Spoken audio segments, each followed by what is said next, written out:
Two Americans being held in Iraq. The White House says it's no crisis. The Iraqis say they're okay. Guess who's back in the game? It's official, and it's happening quickly. And what's it like on the inside? A Simpson juror is kicked out and tells all. From NBC News, this is NBC Nightly News, reported by Brian Williams. Good evening. The White House tonight is trying to make sure the capture of two Americans by Iraq does not become a crisis. Two men are being held there tonight after apparently accidentally driving over the border and into that country several days ago now. They both work for a U.S. aircraft manufacturer. They are both said to be alive and well. While their families wait, the administration is trying to gain their release. NBC's Tom Pettit is at the White House tonight. In Jacksonville, Florida today, yellow ribbon was draped at the home of David Daliberti, one of the two American men detained in Iraq. He was working for McDonnell Douglas, servicing aircraft for Kuwait. His wife, Kathy, said she is about at wit's end, not knowing if he's all right. Kathy's friend, Joyce McCall, said they are worried Iraq could make Daliberti a hostage. That they could try and leverage David and his release to get what they want from the international community. In New York, Iraq's UN ambassador said first there must be a full investigation before they can be released. It's difficult at this point to make any commitment, but we hope it will be as soon as possible. What guarantee can you give to the families of the two men being held that they are safe, that they will be safely returned? We can guarantee that they are safe and well, in a good shape. As the ambassador gave his reassurances, in Baghdad, the vice president of Iraq was saying cryptically, borders must be respected, there are rules and there are laws, which Iraqi police said the Americans were violating when they were captured 25 yards inside Iraq's border. A trench now marks the border. It is 10 feet deep and 16 feet wide with a 13-foot rampart, which would be hard to miss. At the White House today, President Clinton said nothing about the case, not wanting to escalate an episode into a crisis, not wanting a confrontation with Saddam Hussein, who is searching for ways to escape the economic sanctions in effect since the Gulf War. The two U.S. prisoners may give him a chance. Most likely Iraqi response is to let the people go and hope that there's a wave of goodwill that strengthens their case for getting sanctions released down the road. The president hopes to get the Americans out safely without ever discussing sanctions. Above all, he wants the situation resolved in a very subdued way. Tom Pettit, NBC News at the White House. We turn now to a story of no diplomatic importance whatsoever, but one that is monumentally important to millions of Americans. Michael Jordan announced today he's coming back to basketball. He starts tomorrow. There hasn't been this much interest in a basketball game since Michael Jordan last played basketball. Our report tonight from NBC's Dawn Fratangelo in Chicago. Basketball's greatest player, who 18 months ago retired with much fanfare, returned to the game very quietly today with just 2 words. In a statement through his attorney, Michael Jordan said simply, "I'm back." And that means immediately. After he worked out with the Bulls this morning, it was announced he'll be on the team's roster when they face the Indiana Pacers tomorrow on NBC. Once we see him out there in that red uniform playing for the Chicago Bulls, that'll be the emotional moment we've looked for and we've all waited for. For nearly 2 weeks now, this city has been on edge, living on rumors and a lot of hope that the man who built the Bulls franchise into a powerhouse would return in time for the playoffs. At Jordan's Chicago restaurant, there was not only March Madness, but Michael Mania. Michael's coming back. He's going to make the biggest difference in the world for the Bulls. They're instant contenders for the championship. This couple has tickets to a Bulls game next week. If someone offered you $1,000, you wouldn't give them up? No. We were just talking about $2,000. Yeah, $2,000 gets a call. The NBA is seeing dollar signs too. In Indianapolis, you have any Pacer tickets for tomorrow? Sold out. Tickets for tomorrow's game sold out an hour after the announcement of Jordan's return. I'm pretty excited. I get to see the Pacers and the man all at once. And you can expect to see more of Michael Jordan off the court. You wish to know the meaning of life. And? Life is a sport. The one-man money-making machine is a marketing darling. For fans and teammates alike, it doesn't seem to matter his attempt at another career was mediocre. I got 3 words. Thank you, baseball. Jordan from center court. Yes! For Michael Jordan, a new season is about to begin. Dawn Fratangelo, NBC News, Chicago. A reminder, NBC Sports will provide live coverage of Michael Jordan's first game back beginning at noon tomorrow Eastern Time. When NBC Nightly News continues, what's it like on the inside from a man kicked out of the Simpson case? And later on, so this is winter, what's going on here and what about those dire predictions? I was so disappointed. Planning a big family vacation and not able to join in the fun because I felt irregular. I couldn't take a harsh chemical laxative in and be trapped on one of those rides. So for me, it's Metamucil, natural fiber therapy. It works with my body, gently and safely. It gives me the fiber I need every day to get regular because I don't want to miss a single minute of the fun. Metamucil, the natural choice for regularity. Ma, you've got to get some sleep. Did you get the Unisom I told you? It's not a habit for me. Ma, am I going to tell you to take something that isn't safe? All right. I love you too. Just a reminder that if your plumbing isn't working, Mr. Rooter is. 24 hours a day, 7 days a week.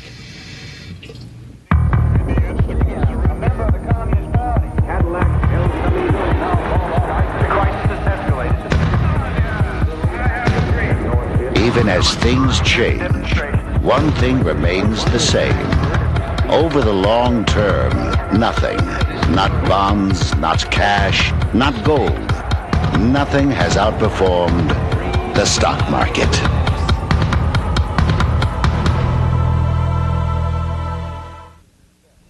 There is news to report tonight in the case of Ramzi Youssef, the accused mastermind of New York's World Trade Center bombing.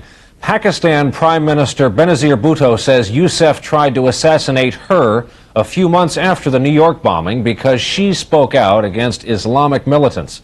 Bhutto says she escaped harm because the car bomb exploded prematurely, but that Youssef himself was injured in that blast. All this happened in the fall of 1993, just before she was elected.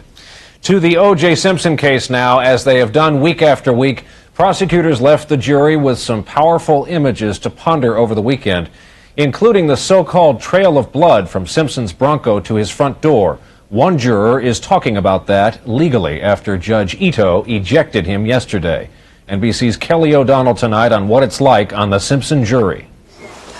After 66 days of sequestration as Simpson juror number 602, Tracy Kennedy has his life back. Oh, it's good to have you home. It's good to be home. And he is the only dismissed juror to reveal the strain of being sequestered. I've never been in prison. However, I think to me, it's like being in prison. Everything you say and do is controlled. His wife Judy says their neighbors and even members of their family did not know Tracy was on the jury.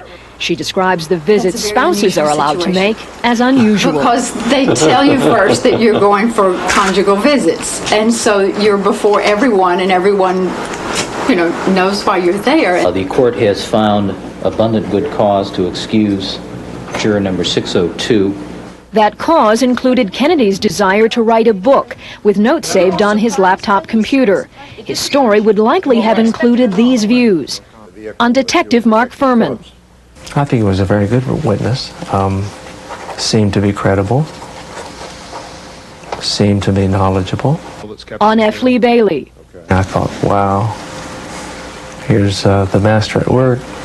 On jury conflict. It can get tense at times, like you can with your own family. I think we were a family. On race as an issue in the case. I think that was a little unfair. I don't think race should even enter into this. The facts are the facts.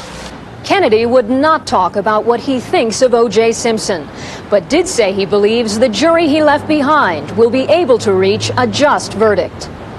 The panel went home yesterday with strong images painted by Detective Philip Van Adder, who testified about seeing blood at O.J. Simpson's home. I followed it to the front door.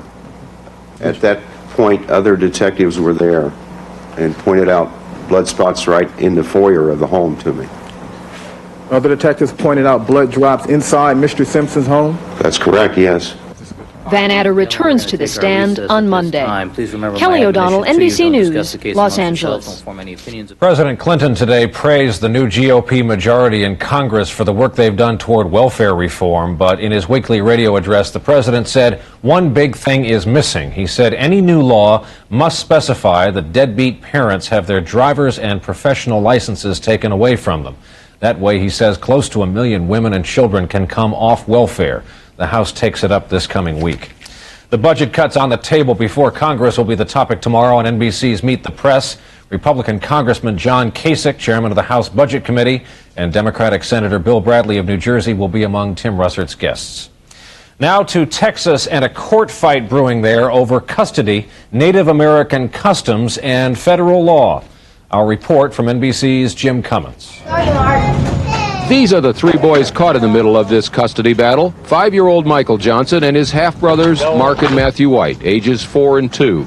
Charles and Michelle Jenkins of Houston have had custody of the boys for 2 years. They were abandoned by their natural mother, a member of an Arizona Indian tribe, the Yavapai Apaches. Mark and Matthew were fathered by Mrs. Jenkins' nephew. Michael's father is unknown. They consider all three their sons now, and last year moved to adopt them. These kids have known hunger, they've known abuse, they've known all kind of they've been deprived in many ways. We are their family. We're not just foster parents or temporary care. We're their mom and dad. But the Yavapai Apaches dispute that. They want a tribal court to place the boys in a home on the reservation. We're not taking them away to be mean. We want them here because they are a part of us. The Yavapai Apache tribe cites the 1978 Indian Child Welfare Act, a federal law that gives tribes exclusive jurisdiction over Indian children in adoption proceedings. The law was passed by Congress after studies showed up to 35% of all Indian children up for adoption were being placed in non-Indian homes. Tribal heritage was being lost. What the 8th Cavalry, in the case of the Yavapai tribe, was unable to finish, state courts and state agencies were doing. The Jenkins insist it would be in the best interest of these children to stay with the only parents they've ever known. We also are very capable of teaching them all of their heritage, not just half of it. But tribal member Teresa Spurgeon, who has adopted twin girls, says there is even more at stake in this dispute. Well, it's very important because there's such a limited number of us that are still around. Soon, an appeals court here in Texas will decide whether state courts or tribal courts have jurisdiction in this custody fight. But both sides agree that ultimately the U.S. Supreme Court will have to resolve this dispute. Jim Cummins, NBC News, Dallas. When NBC Nightly News continues, who decides how and when to hand down the death penalty? To her, it could only be a fantasy. The stuff dreams are made of. So easy, so effortless. So tasty. I can't believe. I can't believe it's not butter. Spray. Introducing an easy new way to enjoy fresh butter taste without any fat or calories. New I Can't Believe It's Not Butter Spray. It's not just a dream any longer. It says fantasies don't come true. That rat-a-tat-tat celebrating a new day. The way that peach from the farmer's market is mysteriously drawn to it. That crunch waking up your mouth, then your body, then your mind. The natural, nutty, uncompromised taste. That rare feeling of doing something good for yourself and enjoying every last bit. That experience is pure grape nuts. I just had one of the best dinners I've ever had, and it was under $10. Now, at Red Lobster, every day we have 15 dinners under $10. Enjoy the seafood you love, like tender shrimp, juicy grilled fish, even sweet snow crab. And each meal includes hot bread and fresh tossed salad. With 15 dinners under $10, you can bet I'll be back. Tonight, try a half pound of snow crab with a large portion of scampi in our $9.99 crab and shrimp dinner, only at Red Lobster. First it was Chinese food, then movie theater popcorn. But you won't believe what they say is bad for you now. Before you take another bite, watch Dateline, NBC Tuesday. In focus this evening, crime and capital punishment. A number of states are working to have the death penalty imposed more often. NBC's Pete Williams has our report. The case of Ronald Lopez Freeman got Georgia looking at how to hand down a sentence of death. A jury last month found him guilty of murdering 16-year-old Chet Blanchard at the fast food restaurant where the student was working. But it couldn't agree on capital punishment. After deliberating for 2 days, the jury deadlocked 11-1. The very next day, an angry state legislator proposed allowing the death sentence with just 10 of the 12 jury votes. You still had one individual who basically fell asleep at the wheel and refused to consider any of the evidence, according to 3 other jurors. His bill failed, but he says he'll try changing the law again next year. New Jersey is considering a similar idea after a hung jury this month failed to impose capital punishment for a man who carjacked a mother and her daughter, then raped and killed the mother. When the victim's sister heard the verdict, she was enraged. I cannot help it! That animal should live! Help me! My sister should die! Please help me! What is wrong with this society? The fear of violent crime has prompted new interest in the death penalty nationwide. The biggest change comes from New York, where the state's new governor this month signed a bill allowing capital punishment. 38 states have now adopted the death penalty since the Supreme Court in 1976 gave states new direction on how to structure their laws. But a prosecutor in New York said in the cases he handles, he will not seek his state's new death penalty. That I know will keep us from executing innocent people, and that I know will keep us from spending an inordinate amount of time for a very, very small result. Opponents of capital punishment say it won't produce the results the public expects. They say in high crime areas, young criminals aren't afraid of death.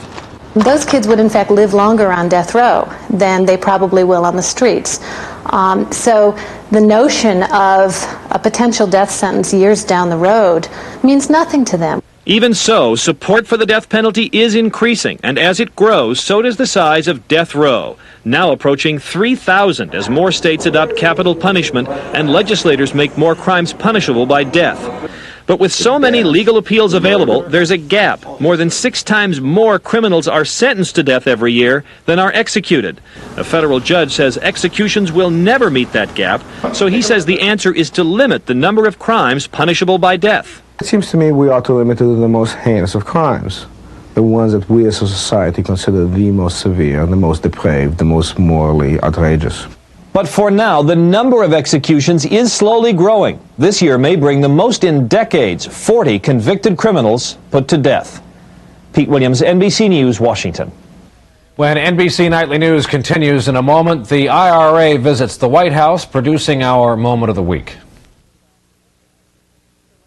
It's tough finding glasses that fit perfectly. So LensCrafters invented a new measuring system called AccuFit that measures the size of your face. Well, 10, I'll remember that. Once you've been measured, finding the right glasses is simple. I like these. The size is clearly marked on the frame, so you'll know which one is right for you. Here? Only LensCrafters has AccuFit. We're able to get the correct size the first time and satisfy the customer with the best quality glasses. It's a nice fit. That's what we do here. LensCrafters, helping people see better, 1 hour at a time.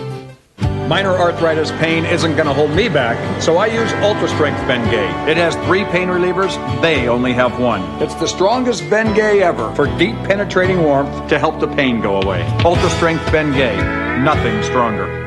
Discover the finishing touch for today's natural hairstyles, VO5 hairdressing. In seconds, VO5 adds shine and gives spot control for flyaways and split ends like no regular conditioner can. Because VO5's formula is more like your hair's own natural conditioning and shine agents. Apply a touch of concentrated VO5 to your ends and work upward for added shine. Or apply VO5 just where you need it to tame flyaways. For that finishing touch, Alberto VO5 Hairdressing. A new beginning deserves a beautiful finish. Minwax Polycrylic Clear Protective Finish. Minwax Polycrylic dries quickly and cleans up with water. Minwax Polycrylic. Beautiful. Today's way to keep wood beautiful. What does it take to be a champion? You're always striving to be better, pushing yourself to a new level. And that's what the Breakfast of Champions just did. Now, Wheaties tastes better than ever. There's a better toasted wheat taste, bigger crunch. The new taste of Wheaties. The Breakfast of Champions just got better. They held a little wedding in Spain today. All right, it was a big wedding, one of Spain's most prominent couples. Not quite Charles and Di, but all of Spain is celebrating. Our report on the royal I-dos from NBC's Keith Miller. It was the king's duty to get the bride to the church on time, but the veil and train on her silk dress, stretching for more than 30 feet, slowed the procession. Spain could wait a few more minutes. It's been 89 years since the last royal wedding, and today the whole nation joined in the celebration. The ceremony was broadcast live to a worldwide audience of some 400 million people.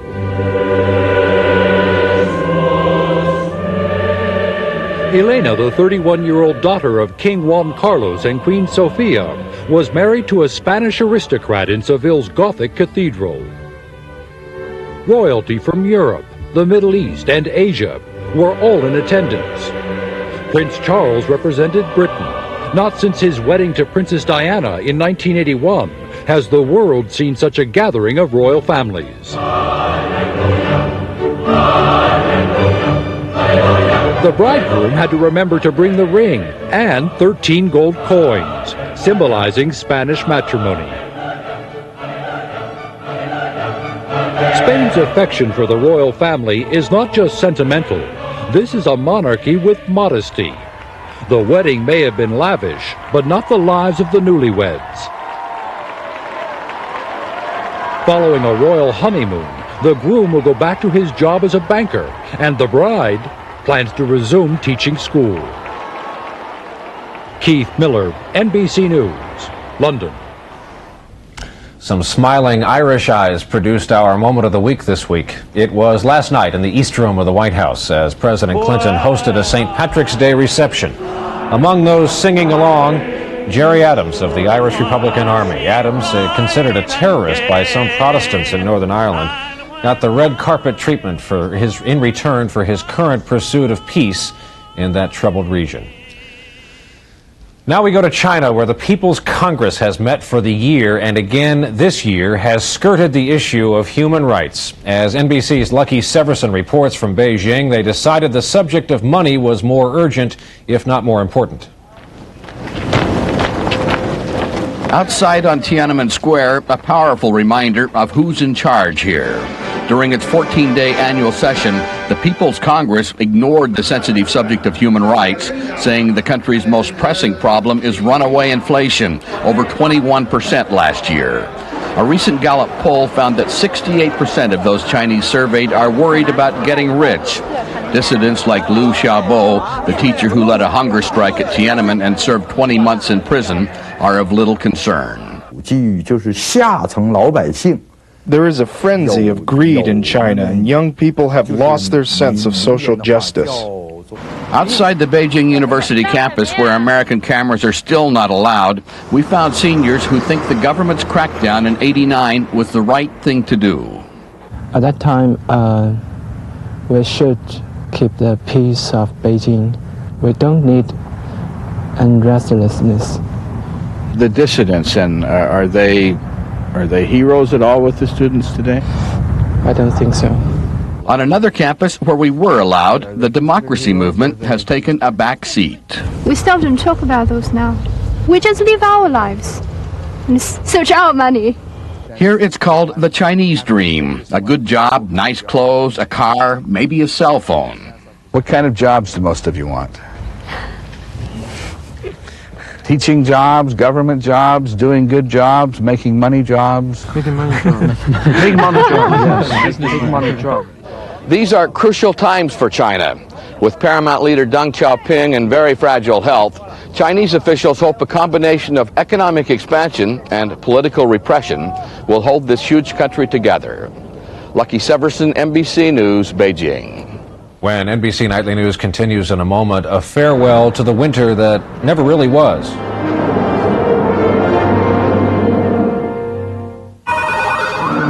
Last year, nearly 8 million people had their lives turned upside down by unemployment.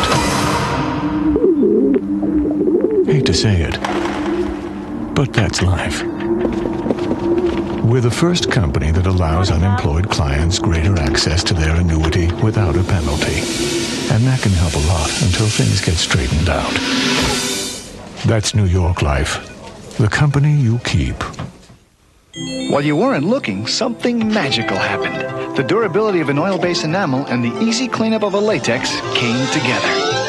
Hard to believe? Try it and see. Duratex Colors Enamels from Red Devil for the finish of a lifetime. So, I suppose you'll be having beds meet up in this bedroom for the names next. Oh, with this little fella, I won't have to call a creamy Jan. Having another speakerphone. Can I play CDs? Print. And that's without going within a push or the hole in the wall. If we since you must have been behind the door and that. And when the video capture capability to make it clip back. It's not the right picture. That's me setting herself down 95 away.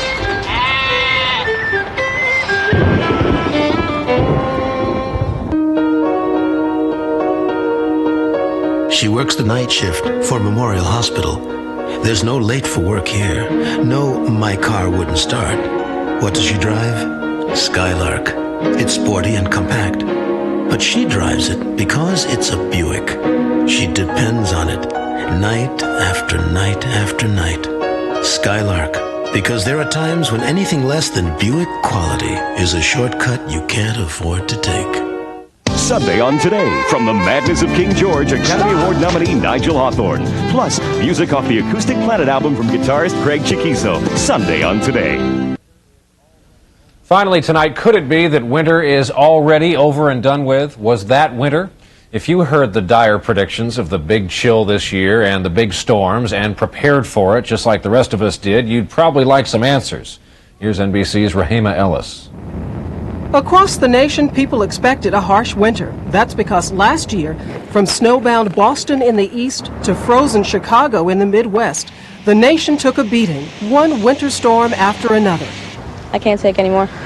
This year, people planned for the worst and worried about the dire predictions of various almanacs. We felt that it was going to be a very, very bad winter. We were telling everybody, when February arrives, just plan on staying indoors.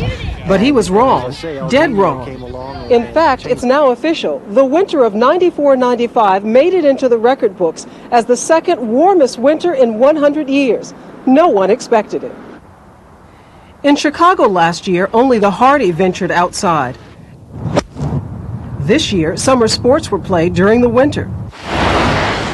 In Buffalo last year, the city was hit with 112 inches of snow. This year, only half that much fell, and it's already gone. It feels like it's 100 degrees out here. With spring-like weather in New York this year, the city spent less than $10 million on snow removal. Last year, it was $52 million. Why the difference? That notorious jet stream. Last year, it veered far north and brought freezing Arctic air with it. This year's jet stream followed a more southerly route. This has kept that cold air up where it originates in central and northern Canada and kept us relatively mild and dry. Today in Virginia, this children's soccer tournament was held outdoors. Among the proud parents in the stands was Jerry Strassard, the guy who warned everyone to watch out for bad winter weather. Mother Nature has just played a real number on us this year, something we didn't expect. And his prediction for this summer? Cooler than it has been. Rahima Ellis, NBC News, New York. That is NBC Nightly News for this Saturday. Giselle Fernandez will be here tomorrow night. I'm Brian Williams in New York, where the present temperature is a pleasant 51 degrees. Good night.